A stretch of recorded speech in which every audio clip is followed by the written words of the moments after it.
I can always move the game if needed.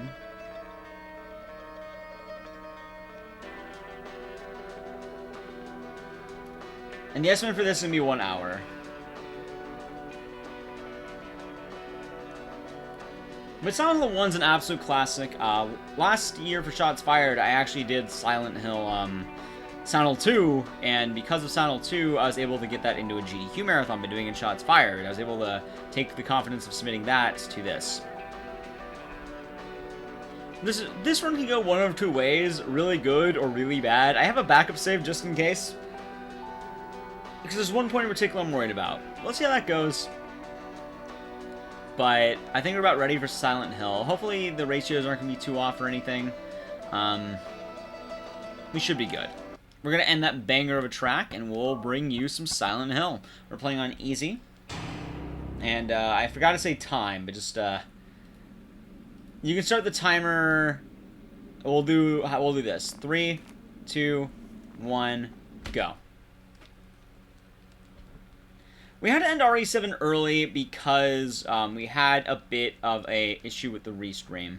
It happens, and that's okay. But now we're on to Silent Hill 1. Silent Hill 1 is the original horror. It is one of the oldest games in the book, and it is an absolute classic. A cool thing about this game is it's done on the in-game timer. So, Cheryl? there are some cutscenes. Is that Cheryl? And for the most part, we're going to be avoiding these cutscenes.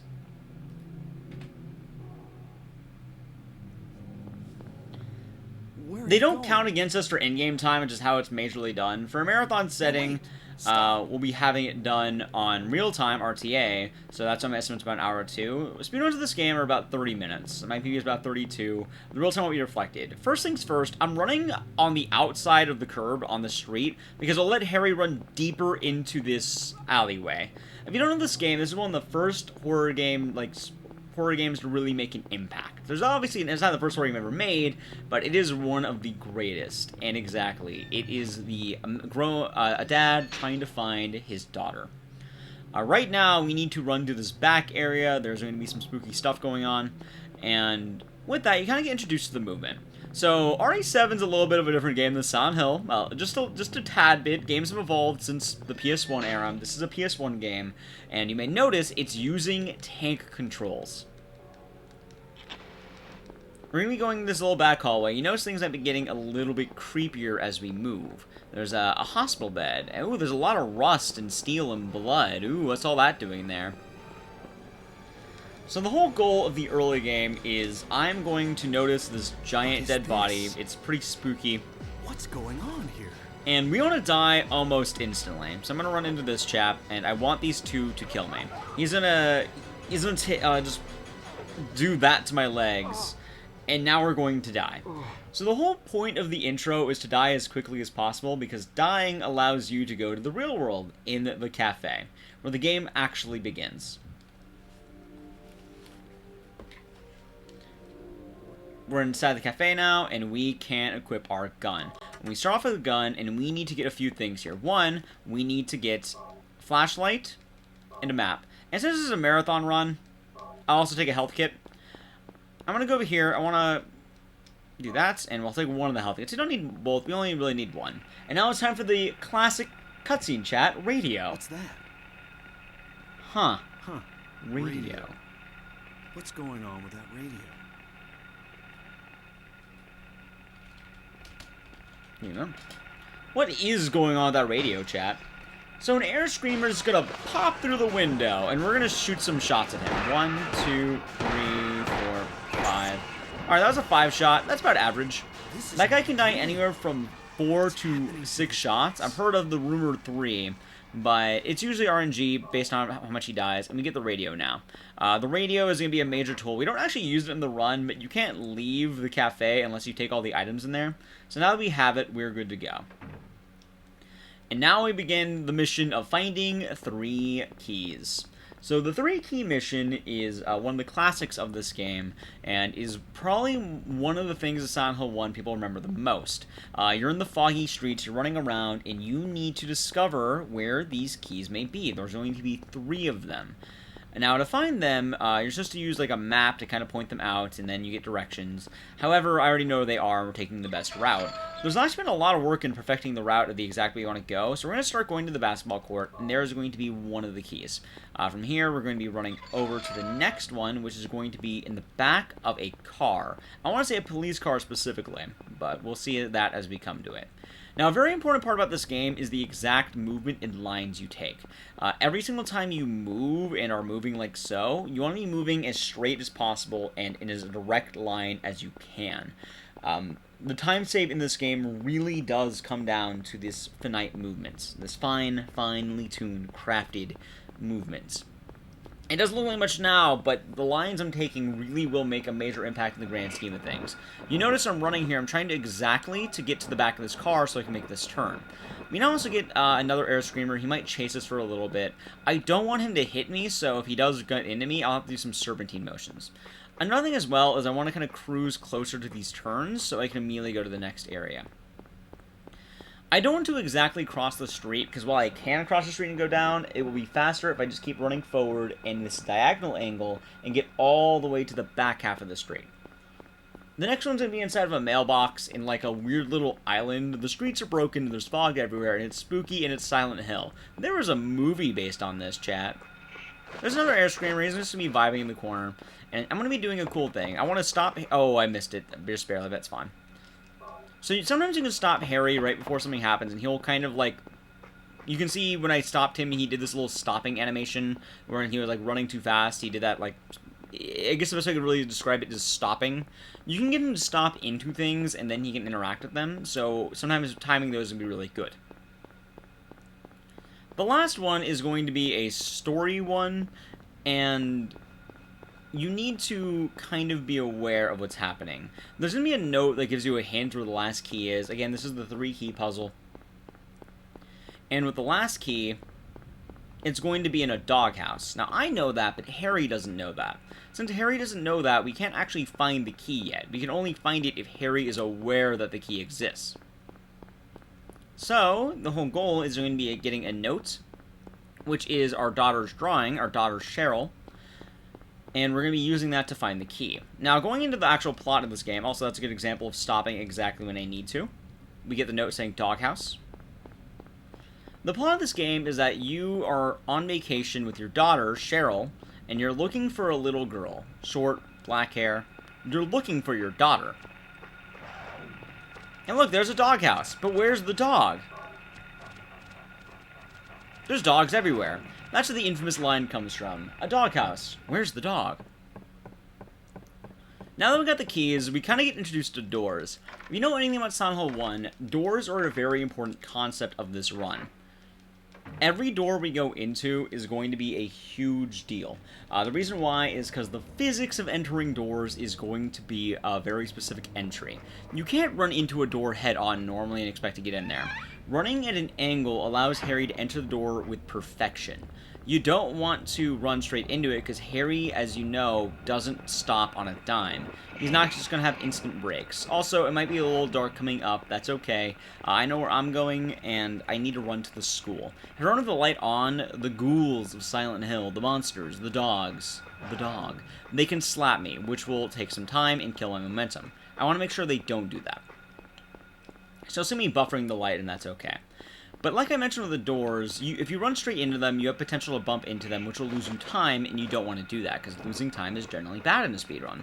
I think that's the case for most speedruns, so I think it's a good reason not to. But the way you save time is by running into the door diagonally, because you won't get the same bump, and you'll keep running. So it's going to be faster than doing a dead stop beforehand, or trying to hit it at a certain, timing. So it can be doing a few times. As well, there'll be sections where you try running into doors, Harry will force a walk. So if you're running diagonal, he won't do that. This is a good example coming up. If I run straight into the door, Harry will force a walk, and I don't want that. So I wanted to run like this, and he'll keep going. And it'll save me a good chunk of time. You kind of saw him walk near the end. You want to reduce the amount of walking.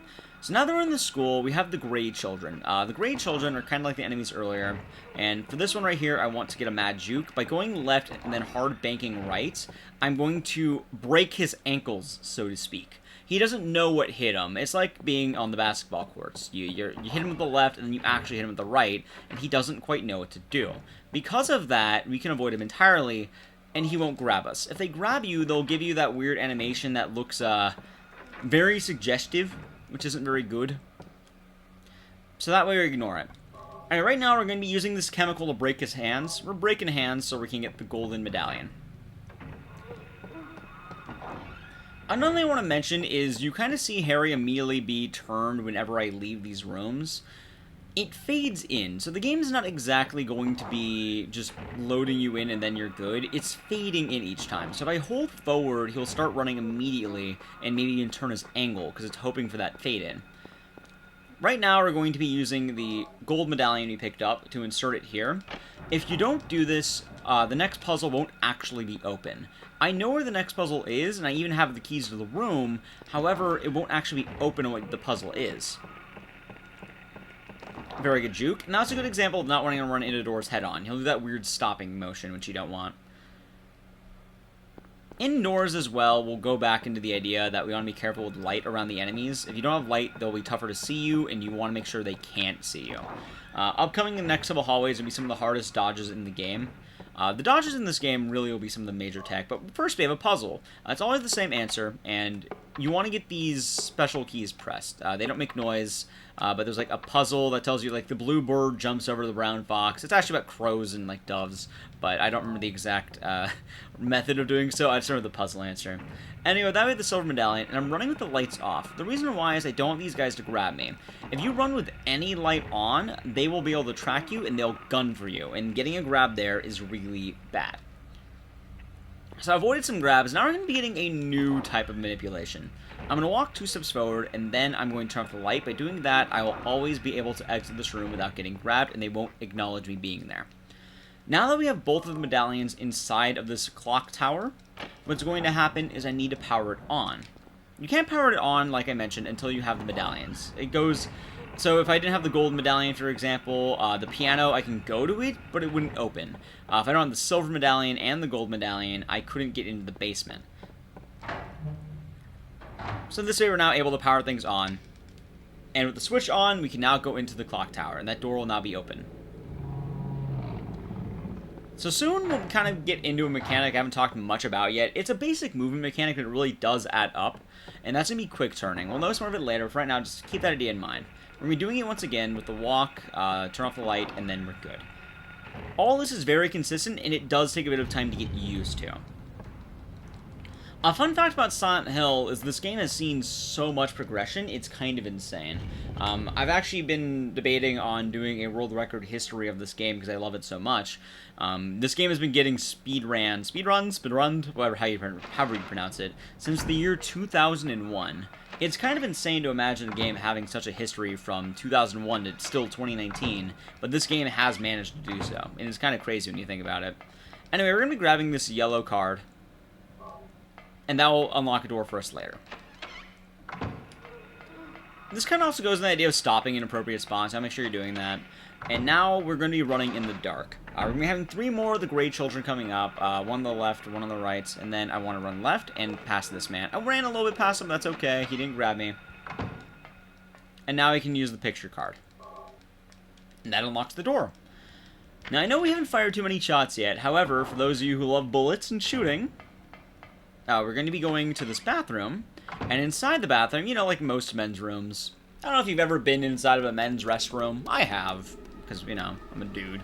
But this is pretty much the inside of every men's restroom. Just a dead body and a shotgun. You know how it goes. We're going to steal the shotgun, and now we can make our way out. I forgot to do a quick turn there, but we'll get more into that in a moment. Alright, so he did not grab me, which is good, and now he can run down to the end here. I'll be getting a forced cutscene with a phone call. However, I'm going to skip that. And now I'll quick turn. The way quick turning works is by holding both L1 and R1 and then square. Just holding that square, pushing both L1 and R1 up. Get into the door. That allows me to immediately turn Harry. So instead of doing a slow turn, a quick turn is going to give me that much better. Here we are. The next goal is going to be going to the roof. You saw I picked up the pink bouncy ball. With the pink bouncy ball, we now get the roof puzzle, and the roof puzzle is pretty straightforward. We need some water to flow. In order to get that water flowing, we're going to need to discover that. First, we have to observe the hole to notice there's a key down there. If you don't do that, you can't actually solve the puzzle. Then, we are going to, while solving the puzzle, equip the shotgun so I don't have to menu later, and then we are going to place in the rubber ball. He is an absolute tank in both build, personality, and movements. He is an absolute tank of a man, and we are back. We are back with some Silent Hill, which is just a delightful game. The water runneth, and we may continue. Because of that, the key is going to drop to the bottom, which I'll be grabbing at the end of this section. I don't care too much about that key right now, but we do need to do this so I can get to the other sections of this area. There we go. We still do need to grab a few more things before we can fully enter the area, but first I'm going to be running down these stairs. The reason why I wanted to do this is because it makes a quick turnaround down this hallway. So instead of doing that later, I can do that now and then just leave the area when it comes down to it.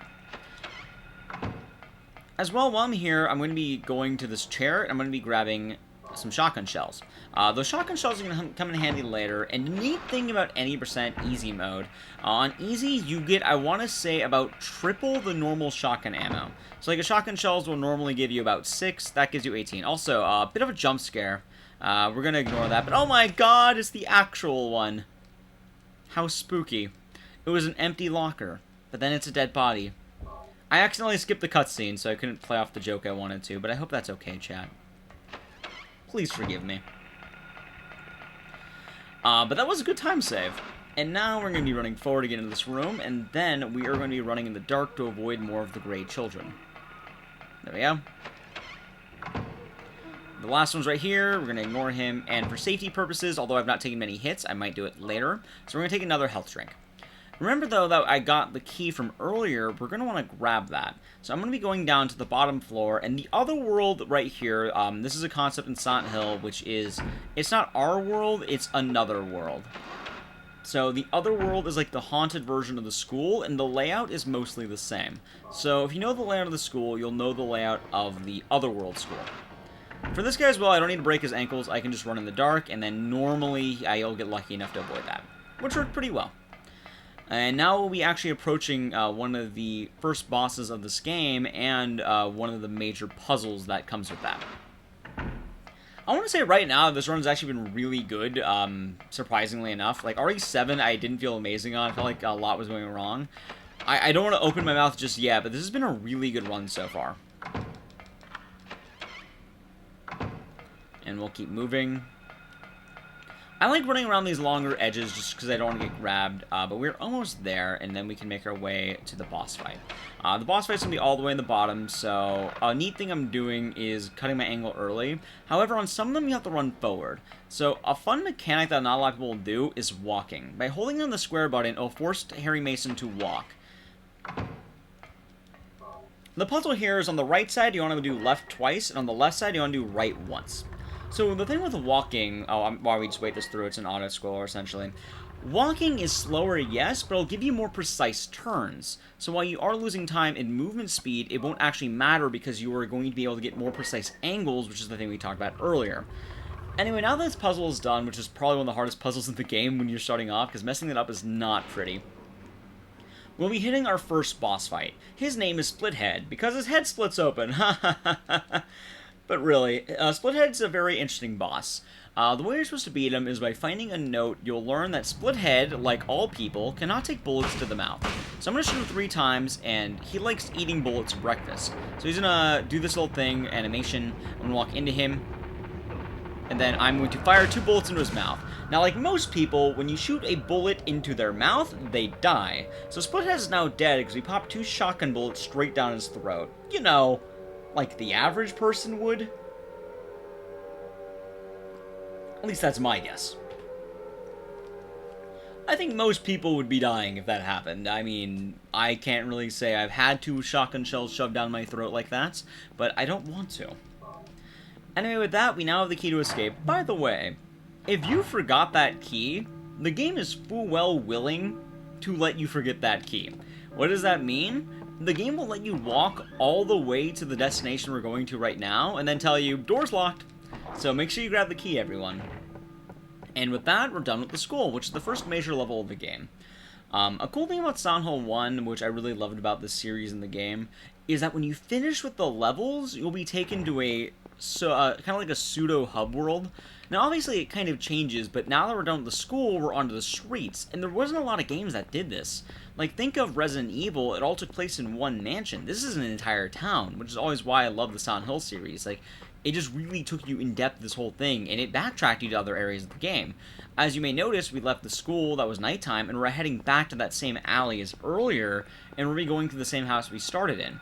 So if you just got here, you might not recognize this, but if you're here earlier, you know this is the backyard we went in the beginning of the game after the 3 keys puzzle. And now we can unlock this door. There we go. And we're making pretty good progress so far. By the way, I do want to say right now, if there are any questions I may have missed in terms of the game, feel free to ask in chat. I'm always happy to do so. I try to get a pretty good breadth of information here. However, I may miss things every now and again. This air screamer is trying to come after us. He is a rude dude, but we're gonna ignore him. A cool thing as well is when you get really good at this game, you can run, like, weave between those trees and get a very precise angle. However, it's a bit easier to ignore that. The general idea with the air screamers is the tactic you want to do is serpentine motions. You have to break their ankles. Now, Harry Mason is actually professional basketball players. If you've never played 3v3 basketball, you'll know that breaking ankles is a huge feat. And Harry Mason is no stranger to breaking a man's ankles. And this man has now broken my spine by stabbing me in the back like that. I've been running Silent Hill for over a year now. I learned a lot of games last year, and I actually did Silent Hill 2 last year for Shots Fired. I learned Silent Hill 1, I think around, I want to say May of last year, so about a year and a half. And I've been playing this game since I was a young lad. This is actually one of the first PS1 games I ever got when I was a young boy. I got a PS1 from a family member, and I was able to get this. Anyway, now we're going to get some special tools, the Florist and the Drawbridge Key.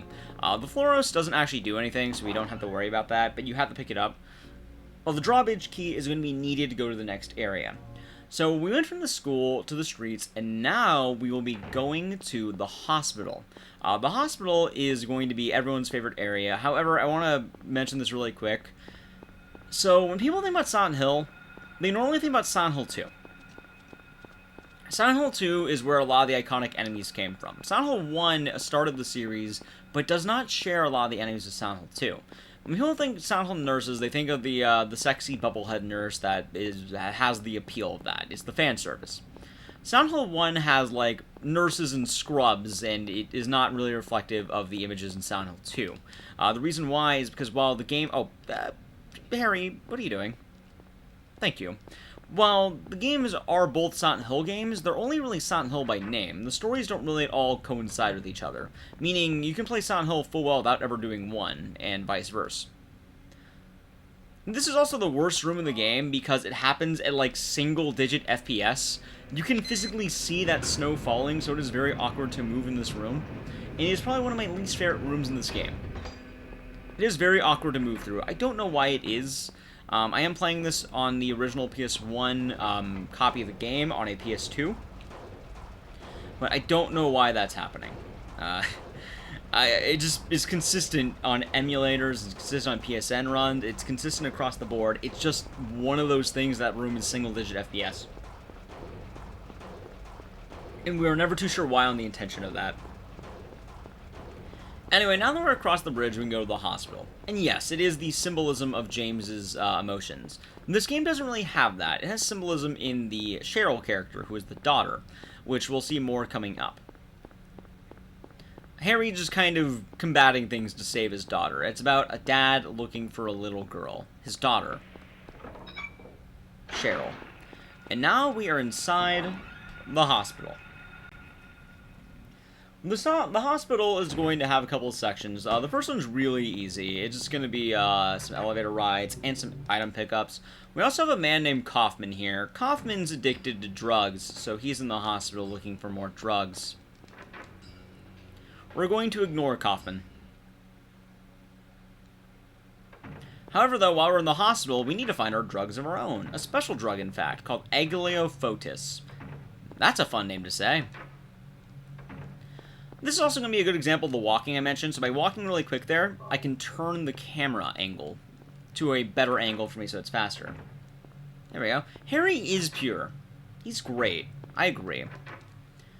So in order to do a side puzzle here, I haven't really mentioned what any percent entails, because Silent Hill's a weird series. If you don't know the series, what I'll tell you wouldn't really make sense in terms of ending, because this category is actually 80% bad plus. The reason why is because bad plus is the ending we want to get for this. So by getting the plastic bottle filled with this red liquid, also known as Agliofotis, I can now get a special ending later on. There are 4 endings that this game, well, 5 endings this game has. Bad, bad plus, good, and good plus. Any percent is also known as bad plus, because it's the fastest one. That being said, there are good plus speedruns, because it's a cool category to do and does change the route just a little bit. It gives you an extra room to go to, which is why bad plus is faster. Anyway, we're going to be going up these elevators, going to the 2nd floor. Hopefully it works. Damn, it's locked. Well, we can go to the 3rd floor, chat. Don't worry, it's all good. Too bad it's only 3 floors. We'll go to the 3rd floor. I mean, it's the only option left, right? It should work. Oh, locked again. I guess it doesn't work. Well, we'll go to another floor. Let's go to the 4th floor. Wait, that wasn't there earlier, was it? Chat, was that there earlier? Spooky. So this is a cutscene, a little story event. In order to progress to this area, you need to go to every elevator and hit the door so it's on. You just have to acknowledge it's locked. Once you do that, you will then get the 4th floor, and that will take you to the otherworld version of the hospital. There is the UFO ending. I forgot to mention that, but that is the 5th ending, and I do love it because it's just so silly and campy. And also, yes, Ayla now. The hospital's a really fun section to do. It is a Alice in Wonderland puzzle, but not really. It's kind of like in name it is. It's quite strange on the way it works. Anyway, though, we're going to need to get some of these tablets. While we're here, we'll kind of be running through these special areas. Ooh, that was very sloppy. I do not like that. We're just going to pick up a blood pack, you know, just standard blood just lying around the hospital. We're going to put it in our pockets for later. You never know when you need a blood pack, chat. This nurse is going to try body blocking me, but that's okay. We're going to have to give her a couple of shoves out of the way. And now are we getting another one of these? We need 4... Oh my god, what is this with my X button? We need 4 of these plates. Alright, the nurse is on the right side. And now we'll be going down the elevator. Hey, it's the elevator from earlier. And we'll be going to the 1st floor. The answer is always going to be the same. There's actually some safety health here if you need it, but we've actually been really good on our damage values, so I will not need it. Now we're running into this room. This room is also a great example of the whole walk thing. If you just try running around the bend, you will take a long angle across that, so you want to make sure you don't do that. The doctors here are also enemies. We saw the nurses. They'll try grabbing onto you, and they have these giant humps on their back. The doctors are the same, but they hit like a truck, and they are very lethal, so we want to make sure we avoid them. We do not want to get grabbed or even swung at by a doctor. Here we go. That was awkward. That's fine. I'll be grabbing a lighter. That lighter will come in handy later. Quick turn. Oh, get out of the way. Oh, please leave me alone. Thank you. That was an awkward dodge, but it worked. And now is one of the best rooms in the game. So this is a puzzle. There's like a tentacle monster in the room. Take 1 step forward, and then throw the blood pack. And then you will immediately do the puzzle, and it'll take you across the room. I love it because the activation for that is so massive for whatever reason. I don't quite know why it's so massive, but you just enter the room and take 1 step, and then you can do that one. And with that, we have everything we need. We have all the puzzles, and the answer is going to be up left, down right, up right, down left. Obviously, there's a color puzzle for this, but it's easier to remember it this way. The whole idea of this is that the ones at each angle, so like the 2 top ones, make the bottom color. And you want to make sure that you have that and that colors are being shared. So if you know about your color combination and it makes sense, I don't, unfortunately. But that works. We're going to run into her for a little bit, and then I want to shoot her. Taking no damage is fine there.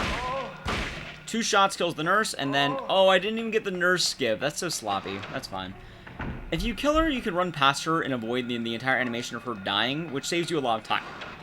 However, we did not get it, unfortunately. Now we'll be running here. We'll be getting another item. That is correct. And then I want to be running all the way across. I want to make sure I run in the dark, because if I don't run in the dark, the nurses will jump into me. And then those same nurses will try grabbing me. Really pristine movement right there. That's some good stuff, as they say. Get out of the way, please. Thank you. Right now, we're going to be taking the tools we got. Also, one of my favorite movements in the game. You run around that, and then end up on the other side of this shelf, so we can immediately move it. That's one of the times where just straight up running is going to be better. And now we have some vines. So the tools we grabbed, we have disinfecting alcohol. The disinfectant alcohol is going to allow me to get a base to burn the vines. Which now I can use the lighter to burn the vines. And the vines are now burned. Vine check, and the vines have been checked. And now you may run in, which takes you to a secret area. I always could do Silent Hill 3 when the next shot's fired, but I'm not as good at Silent Hill 3 as I am the other games. I like Homecoming a lot, actually. It's a really good speedrun. Funny enough, Homecoming is the good Silent Hill speedrun. You would not think it, but it do. What's this? You have to go all the way to the left to look at this key. The hitbox is incredibly awkward, because if you don't, you'll look at the picture of your daughter, and that's sad. You don't look at the picture of your daughter. Love takes time. We're not going for love here. But now that we got everything, we can now go out of the hospital, and we may now leave. However, before we leave, I'm going to need to grab some shotgun shells, because they are right here and will help us for later fights. All the ammo in this game is also especially routed, so I'm going to make sure I'm very careful with the ammo I use and expend. I do have a generous amount of ammo, however, I still do need to be careful not to abuse all of it. So I can't be firing at any I have.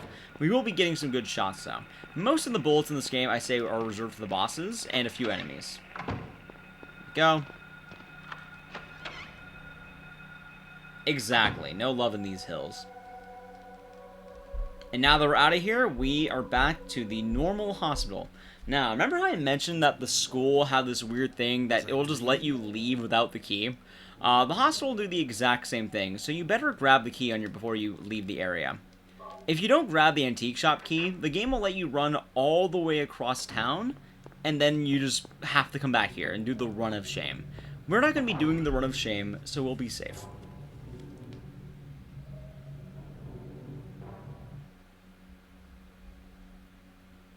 And now we are out. Pretty good. Right now, we will now be going to the antique shop. The antique shop is the most notorious area of this game. So the antique shop is going to really kick the events in motion, and in more ways than one, break the city. So, as of earlier this year, there's actually been a glitch that has been found in Silent Hill 1. Now, I mentioned that this game's been getting ran since 2001, and it does have some glitches that have been used since then. I'll be showing you those glitches later, because they're still using the run. However, at the beginning of this year, a new glitch was found, which allows me to skip about 1.5 minutes of movement. It is incredibly difficult, and I've only ever ran the game with the glitch.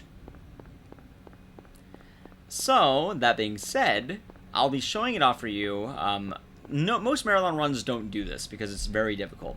The one thing I'm really good at is this glitch. I don't know why. I'm terrible at my basic movement, but I'm really good at the glitch. And I don't know why that is. Anyway, what's going to happen is we're going to be going to the back of the antique shop. Once we're in the back of the antique shop, we'll end up going into the secret room, which will take us to the other world. If you remember the other world, that's where all like the rust and like the red coloring is. Oh, hold on. We need to leave. And we'll be hitting our glitch. I will fully explain what's going on, and it will take a bit of understanding on both introductions and mechanics. Just understand, though, that when Harry Mason gets hit, he will do certain things. We're going to have to damage abuse out of bounds. That's going to be the gist of it. So now that we're in the other world, we can leave the antique shop, and you'll notice there's only this one hallway coming up. This hallway is very important. I need to get in here while being slippery, quote-unquote. So what's going to happen is I'm going to run a little bit forward, I'm going to stop, I'm going to lure this guy next to me. His name is Benny, he's also known as the Romper. Oh, let's see. Alright, he didn't bite. We're going to need him to tackle me out of bounds. So into the loading screen, I need him to tackle me. Almost first try. You heard him that when he hopped on me, you heard my bones crunching. The sound of bone.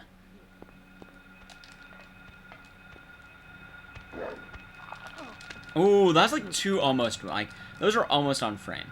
What needs to happen is when that bone sound comes, I need to hear it the moment I'm in the loading screen. That was like 4 that should have been it. Not quite, though. Hold on. There we go. 5. 5 is really good, by the way. You're allowed 6 attempts before it's just a waste of time. So we still save time here. And now you noticed Harry Mason ran through that door. He is now running in the abyss. We're now in the Shadow Realm, but we're merely visiting. So the thing with the Shadow Realm is, you don't want to stay here. If I run the light on, there is an air screamer who can slap me and permanently send me to the Shadow Realm. I don't want to be sent to the Shadow Realm because that is bad. What I'm doing, however, is running across the entire city. I have now landed on this rooftop and can now leave. Where am I, you ask? Well, we're back at the hospital. We're across the street. Here we are, back to the hospital. What I just did, by abusing the romper's position, I have managed to skip about 1.5 minutes of running across town and a boss fight. Normally you'd have to fight this boss named Twin Feeler, who's a caterpillar who's just vibing on the ground. However, this way, I skip the entire fight and can immediately go to the next boss. So by using the romper, Harry Mason can slide and become slippery out of the loading zone and get just this weird area where you can get your alignment essentially off. And that's how the out of bounds in Silent Hill works. Like I mentioned, I got really good at doing it, so I can usually get it within 6 attempts, and that was really good. That was a really good out of bounds. But the out of bounds, by the way, will now be leading into the next boss fight. This is Float Stinger. He's a giant moth, and I need to shoot bullets into him. One might say I need to shots fired him. You can't just keep shooting bullets into him. You want to make sure that you are taking your time in between shots, because if you don't, he is invulnerable to some of these shots. Great fight, by the way. That was an amazing fight. That was really good. And Float Stinger is down. You saw me kind of waiting between for the blood to drop. By waiting, I'm getting more damage values as opposed to just rapid fire. We did fire some good shots there, and now Float Stinger is dead. So enjoy the crab rave of Float Stinger being dead. I don't remember the exact song off the top of my head, but just imagine the song, and Float Stinger is now dead. With Float Stinger dead, I can now go to the sewers, and I'm playing it safe. I don't like the sewers in terms of damage. I have these health kits for a reason, and I really don't want to die. So I'm going to heal up right now. If I don't heal now, I might regret it later. I have another health kit as well, so we're plenty good on health. But the sewers is going to be one of the deadliest areas of this game. It's also a bit of RNG involvement, which isn't very good.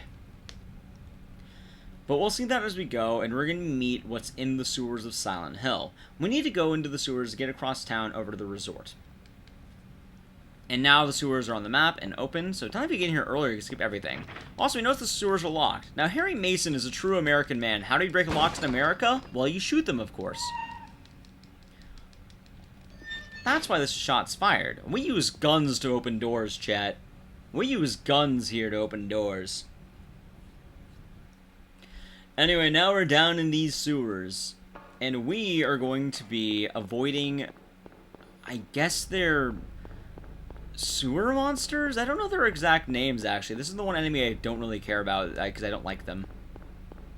However, it's a bit RNG on their movement. They can cooperate and be mean. I want to essentially go the opposite way. Alright, that was number 1. We're good. We have 4 dodges to do. Number 1 was very good. It doesn't matter if the light's on or off. Number 2 was pretty mediocre, so I'm eating a hit, but that's fine. It's only 1 hit. Right now, we're 1 for 2. You can see it's like mantises. That's what I'm looking for. I didn't remember the word mantis.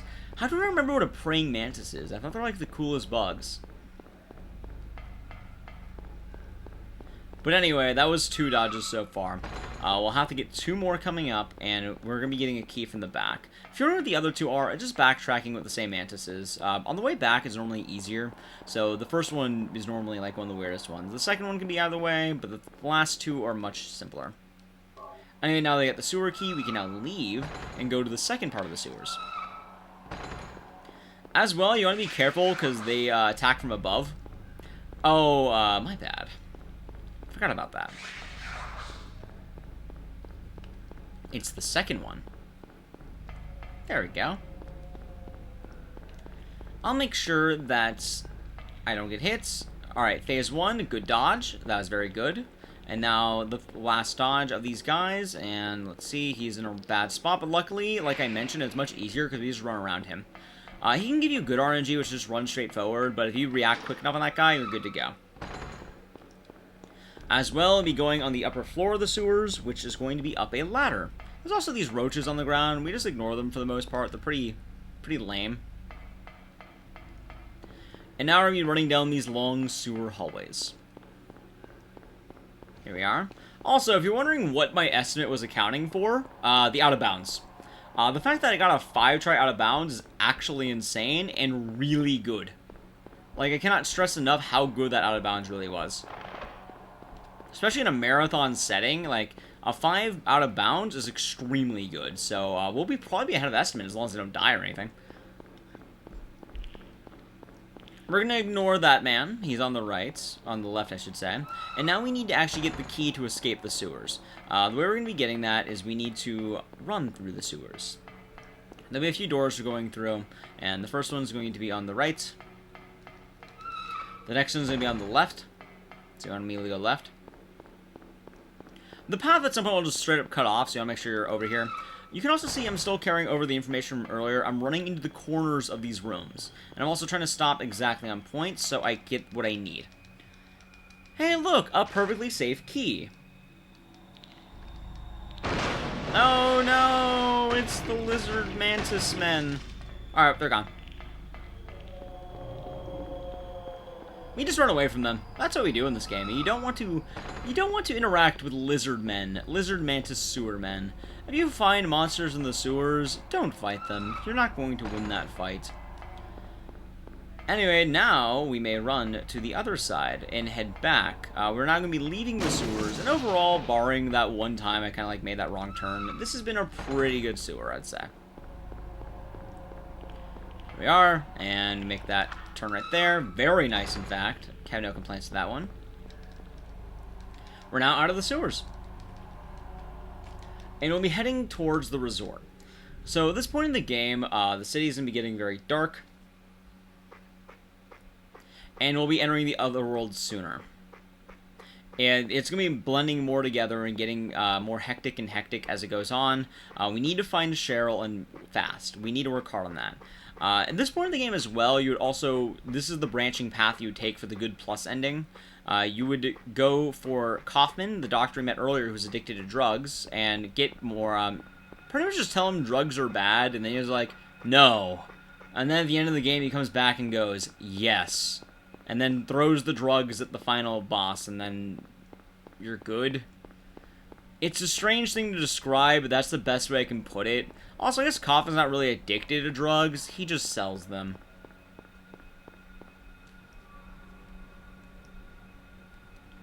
Anyway, now we're going to the other world. Back over here, and we need to make our way onto a boat. We're truly living our best life on this boat coming up. Harry Mason is on vacation, after all. We need to go on the resort vacation. How could we be on vacation if we don't actually go on it? Behind me as well was the Romper, aka Benny. Benny can chase us if you're not careful. You don't want to... Oh, he's gunning for me. Sometimes he can just, like, YOLO across the map like that and, like, knock you down, which I always think is hilarious, but it's annoying because you lose time because of it. So I want him to leave me alone. As well, we're beginning a few other enemies, mainly air screamers and the dog. There'll be another Benny coming up, and I want to ignore him. He's going to be during this kind of gauntlet-esque area. Also, we did not get a dog. There's actually a bit of RNG whether you get a dog there. He can't actually hit you. He just sort of like leaps into the screen. Is more of a jump scare than anything. But he's cool. But we did not get the dog.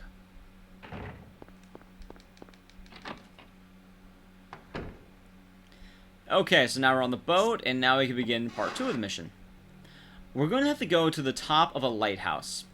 Once we're on the top of the lighthouse, we're pretty much all good, and it'll be nearing the end of the game.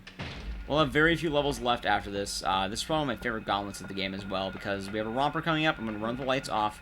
I want to turn, make sure I can see. He'll stop chasing us. Now we deal with the air screamers. There'll be air screamers now, and they can hit us.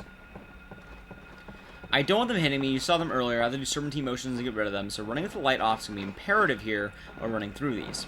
Flashing the light also helps pretty well, and these sharp bank turns are really going to make an... Oh my god, get out of here, please. Thank you. Oh, he slapped me. How bad?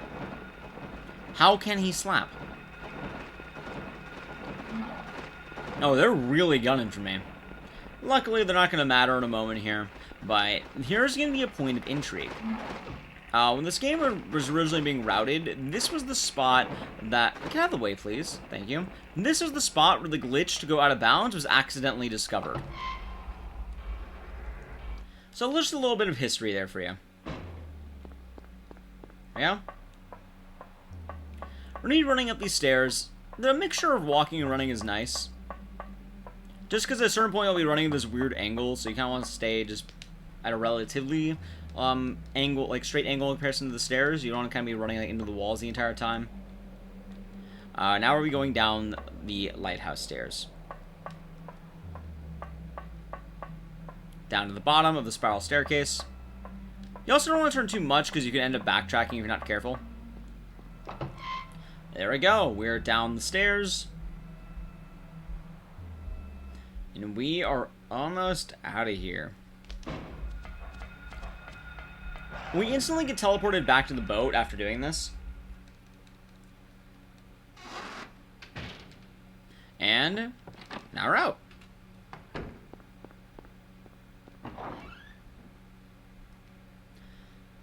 Now comes the final level, which is going to be, well, 2 levels really. We have the amusement park and then the final level of the game, also known as Nowhere. The amusement park's gonna be really cool, and I have plenty of time left, so I get to show this glitch off. If my console crashes, I'm just gonna cry. It can potentially crash your console. I really don't want to say the infamous words, so I'm not going to. But it's gonna be a really neat glitch, and I think you guys will get a laugh out of it if you've never seen it before.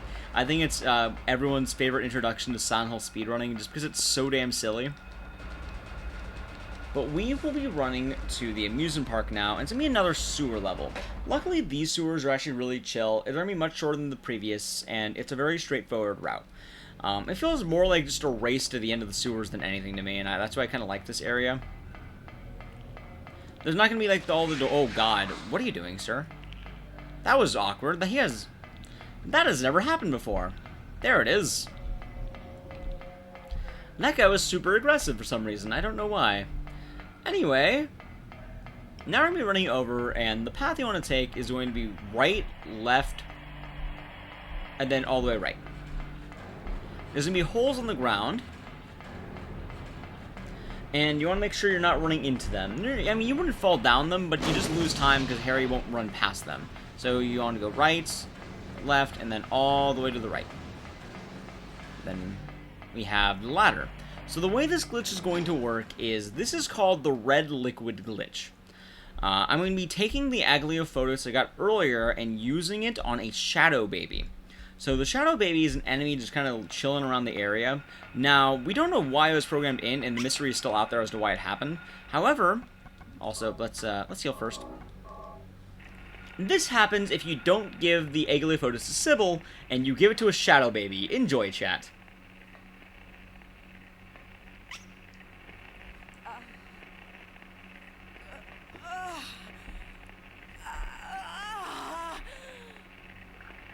My favorite part's coming up.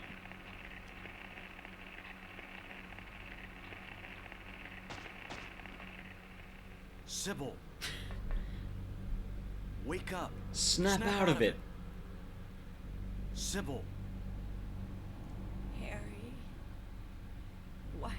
Could you imagine waking up to this? Shh. Don't talk. I'll take care of you. So we've saved Sybil, and my console did not crash. But that's the red liquid glitch. It skips an entire boss fight, and you instantly go to nowhere, which is the final level of the game. So that's really good. And it's just a neat glitch. My favorite part is just the, shh, I'll take care of you. Just trying to comfort Sybil while he's glitching all around the map. I always think it's great. Anyway, time for Nowhere. Nowhere is the finale of the game. It is the final level. All the last puzzles are here. There's an order to the doors I'll be going in, and all the doors have their kind of unique puzzles. There's a lot of puzzles thrown at you at once here. You have to make sure you get all of them and the tools required to solve them. It's going to be representative of every other level in the game, so you might recognize some of the areas you're running through. It's going to be all of them. There we go. So that was like the hostel, for example, and now we're back in the school. You'll notice this as we keep running through. The first things we're going to pick up are pliers and a screwdriver. Both of these will come in handy later. Really good movement so far. And there are enemies in Nowhere, and they're going to be representative of the different enemies we've seen so far. It'll mostly be nurses and shadow babies. I haven't talked much about the shadow babies yet, but they pack a punch. So be careful. Ooh, oh no, oh no, oh no, get out of the way. Out of the way. Pardon me. Thank you. That was awkward, but that worked. Anyway, we're going to take the pliers we got, and we are going to open this up. As well, I healed up right before we entered this room, so I'll be on full health, and I shouldn't have a problem for the rest of the game. We have the key we need, and now I can leave. You're going to be getting new keys every time. The keys have a certain order because they have certain doors corresponding to the name. It just keys to the doors. The names don't matter because we're not going to really pay much attention to them. This puzzle room, the answer is the amount of limbs they have. It's always the same, so it's going to be 6, 4, 8. You want the number of combined limbs. The way you're supposed to figure this out is that there are notes on the wall, and with those notes, you'll see numbers corresponding to each of the pictures. It's like the crab, for example, is like a 6, because he has the 2 hands and the 4 legs, and you're supposed to be able to know that. This puzzle, it's a spelling. The answer is alert. You have to be very alert to solve this puzzle. Ha ha ha ha. But now we're going to be introducing ourselves to the main key of Nowhere, which is going to be these symbols. We're going to be getting different amulets and tools, and these are going to allow us to go through them. Also, here's the saddest cutscene of all time. You're going to get some sad music, but this is a speed run. We don't have time to be sad or for love, so we're going to skip it. You'll hear the sad music still, though. But don't you worry, we're out of the sad room. Now we're in the dad room. Every room Harry Mason is the dad room. Using the tools we got, we're now going to run into this weird little clock, and I'm going to break it with the Stone of Time I got. This is the little tablet we had earlier, and now it'll give us an extra key. Exactly. Alright, here we go. We got the next key, and this is the key to the elevator. You guys remember the elevators from earlier, right? Back to the hospital. For the helicopter, or not the helicopter, why did I say helicopter? I misread that. Maybe I have Dead Rising on the brain. We're going to the 3rd floor of the elevator. And we're going to be hitting a weird puzzle, but you have to push all these in a set way. I'm messing up my movement here. There we go, that's way more impressive. It looks really good when you do it fast, but I'm dropping my input just a little bit there, that's fine. We got the door puzzle, and with that one, you get a key. Well, there is another... Oh, excuse me, game. There is another door on the other side. That's just bonus items. You don't need to go there. Another thing now is we're going back to the 2nd floor. We're not going to the 1st floor, because I'll take us to the door of Haggith. We're going to the 2nd floor, and as well, I'm going to be doing another kill. There's going to be this nurse here, and I'm not going to fail on this. I'm not going to pull a Juo. I'm going to nail the nurse there and just run past it. If you don't fire enough bullets, that nurse will just kind of exist for a while and will not let you pass it, which is not very good. We got the 2 items in here, the Ring of Binding and I think the Crest of Mercury was the name of that one. The crest will be used at the end, although the Ring of Binding is going to have a very important job for later. I cannot stress the Ring of Binding enough. Because Silent Hill 1 is a weird game, in a way. There's not a lot of these. But this game has exactly one instant death puzzle. There's one puzzle in this game, in this level, that will instantly kill you if you do it wrong. So, we're going to take our Ring of Binding, our Ring of Contract, there we go, and we're going to put those together. The reason why is because I need the sword. Originally, the sword was keeping that door shut. Now, what happens is instead of instantly dying to a monster in that fridge, it's stuck inside. That got me when I first played this game, because you would not expect that. Like, the only way you learn from that is by dying, and it's really sad to get the death there. Also, time for some jelly beans. Now, every time I've eaten jelly beans or any snack, this is how I open them. I just rip open the bag like an animal, and then I eat them off the ground, just like that. That's how I've ever eaten, like, M&M's and jelly beans. That's how you do it, right? You just rip open the bag, let it explode on the ground. There we go. We got the Ankh. A fun part about that room is pushing X too much will actually read the walls, and you don't want to do that. So this generator, I turned off the power. What that's going to go to is a special door that has an electrical panel involved on it. Right now, I'm going to be going back to this door, running down to the end. Here's some shadow children, and I want to avoid them for the most part. Getting grabs is not the end of the world, especially given I have a generous amount of health. I have more than I normally do. Also, oh, I messed up slightly. There we go. We're going to use the screwdriver on this door panel. There we go. And now we're going to need the key. If you try doing that early, it's going to be electrified and you can't actually get it. Now we have a couple more hallways to go, but I hope you all have been enjoying Silent Hill 1 so far. I felt way better on this game than I did on RE7, so I do want to thank all of you who stuck around. We're almost done with the run. We're very close to being done. Alright, that is the last dodge. You got hit, but that's fine. We have a couple more rooms to go into, but we are approaching the end of the run. I'll call time, and we have it. We're very close to being done.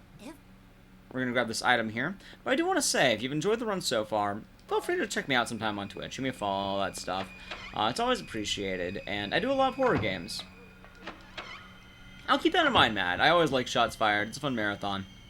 And I have no issues with it. I'm perfectly happy just as long as the marathon's going well. That's what matters to me. I'll be using the 5 crests here. I gotta shut off the jackfight as well, so I don't feel cheapened. Like, the jackfight's really all I cared about. We have all our tools, and we are almost done with this.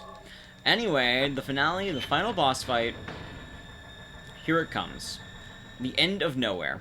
We're going to be running down these stairs and hitting the final boss. It's going to be very, very specific on the way this works, and I need to fire 5 shots on the final boss when the lightning strikes.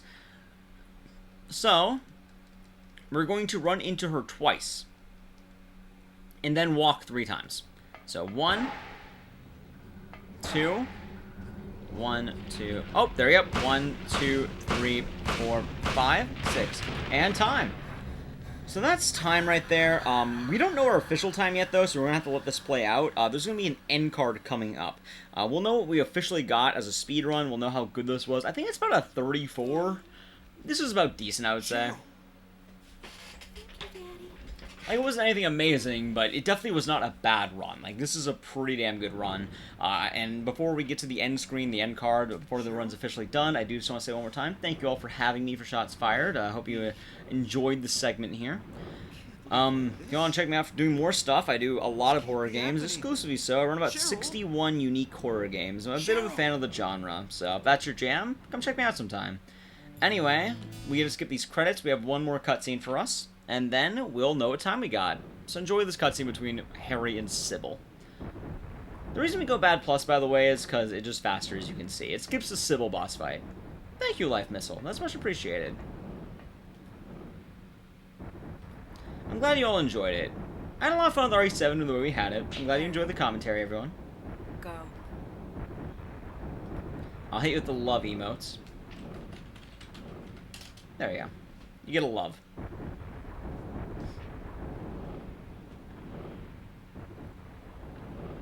And now, let's see what I got. If I got a 34, that's pretty good for a marathon, in all honesty. And no worries, Matt. No worries at all. I'm happy that the marathon's relatively back on track, I think. Yeah, we're pretty much gonna be back on track for where we were. Yeah, about 34:15, not too bad for what happened. I made a few minor mistakes there, but for a marathon, 34:15 ain't too shabby in the slightest. I got a 57, I think. About like 56, 57, nothing too bad. Overall, I hope you all enjoyed it, and yeah, thank you all for watching. There'll be a lot more great runs. I think we have Serious Sam up next with a lot of cool people, so stick around and check them out. And I hope you all have a great rest of your night or day, depending on what time it is for you. I don't know how much longer they're going to keep me on here, but I'm fine to keep talking. Thank you all for having me. Peace. And,